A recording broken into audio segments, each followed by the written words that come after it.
graph is above the x-axis, we call it a positive area. It represents adding something like money earned or distance traveled forward.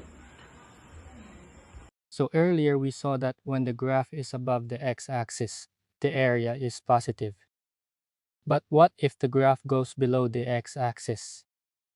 In calculus, that area doesn't just stay positive, it actually becomes negative. The reason is because definite integrals measure what we call net change, not just physical space. So anything below the x-axis is treated like it's subtracting from the total. You can think of it like this. If the graph above the axis is like gaining money, then the part below is like spending money. So instead of adding to your total, it pulls the value down. This is really important because when we later add everything together, those negative parts will cancel out some of the positive ones. The horizontal middle line in the graph is the x-axis. This acts our 0 point. Any shape trapped above the line is considered positive amount.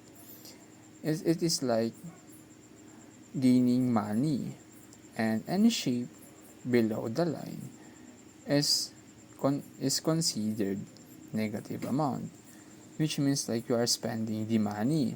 Net area, it is what you get when you add them together. If you have positive 5 above the line and negative 3 below the line, your net area is just 2. They cancel each other out. Let's look at the line y equals to x between negative 2 and positive 2. You'll notice two equal triangles. A geometer looks at two shapes and concludes the total area is 4.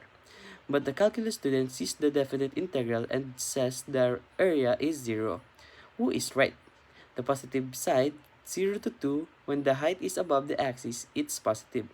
This is like putting money in your bank account. The negative side, negative 2 to 0. Under the x-axis, the height is negative. Negative height is like taking money out of the bank. The area in the geometry problem measures paint. It doesn't matter where the area is. It's all painted anyway. But the definite integral measures net change.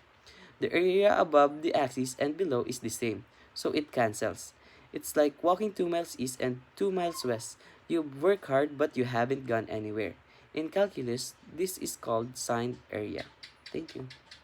Why does this matter? Why do we care about net area? Imagine a battery charging and discharging. The positive area is power going in. The negative area is power going out.